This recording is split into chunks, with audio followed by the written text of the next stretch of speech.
सोचिए, खुला मरुस्थल, तीखी धूप और बीच में खड़ी एक गाय, एक मुसलमान। इस गाय को काट कर खाने का इरादा किया था। फिर उसी रात को उसके साथ जो हुआ, हैरान कर देने वाला अंजाम, चौंकाने वाली सच्चाई।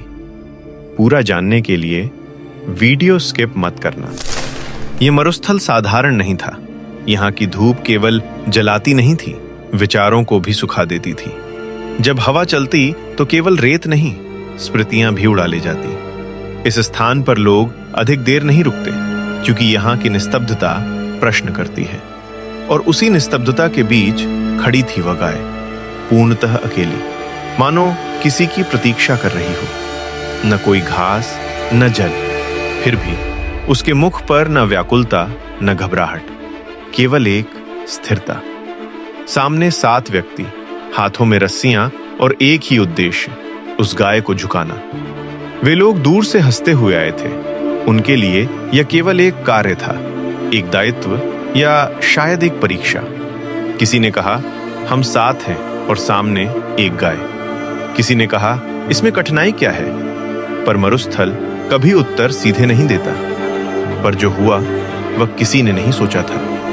यह कोई साधारण गाय नहीं थी।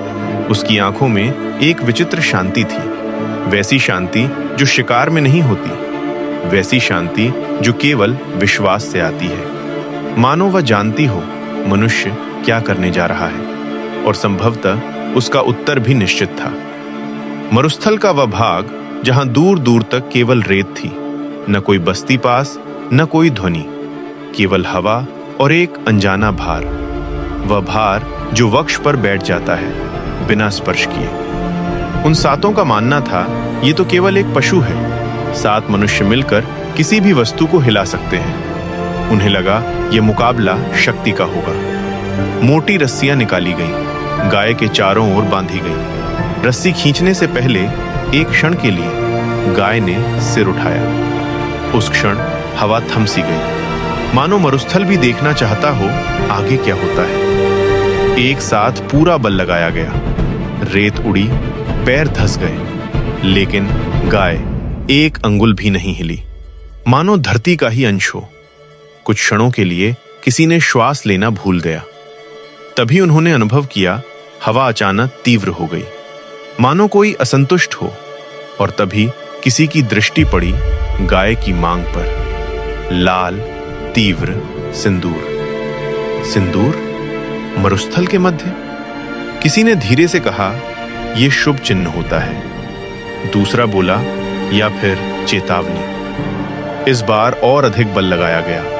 रस्सियां तन गईं, हाथ कांपने लगे, मुख का रंग बदलने लगा। पर अचानक धरती हल्की सी कांपी, मानो किसी ने मना कर दिया हो। वह झटका बहुत तेज नहीं था, पर उसका अर्थ बहुत गहरा था। तभी दूर से एक वृद्ध की वाणी आई, पुत्र, कुछ वस्तुएं बांधने के लिए नहीं होती। ये गाय नहीं है, ये एक सीमा है। वाणी में न क्रोध था न भय, केवल सत्य। उन 7 के हाथ धीरे धीरे ढीले पड़ गए। रस्सियां रेत पर गिर पड़ी और गाय वहीं खड़ी रही, शांत, अडिग, मानो कुछ भी घटित न हुआ हो। किसी ने पीछे मुड़कर नहीं देखा, किसी ने प्रश्न नहीं किया, केवल सिर झुक गए। मरुस्थल ने कुछ नहीं कहा, पर सब कुछ कह दिया। आज भी वह गाय वहीं है या नहीं, कोई नहीं जानता। पर जो वहां गए थे, वे एक बात अवश्य जानते हैं, कुछ वस्तुएं जीती नहीं जाती, केवल समझी जाती हैं। पर प्रश्न यही है, क्या हर वस्तु को जीतना आवश्यक होता है?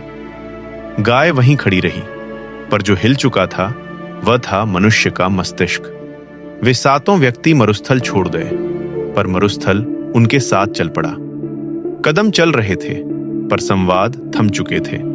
कोई हंस नहीं रहा था, कोई विजय का दावा नहीं कर रहा था। प्रत्येक के मन में वही दृश्य, गाय, शांत, अडिग। किसी ने पहली बार अनुभव किया कि शक्ति केवल शरीक में नहीं होती। रात्रि हुई, अग्नि जलाई गई, पर उसकी रोशनी हृदय तक नहीं पहुंची। एक व्यक्ति ने धीरे से कहा, यदि वह केवल गाय थी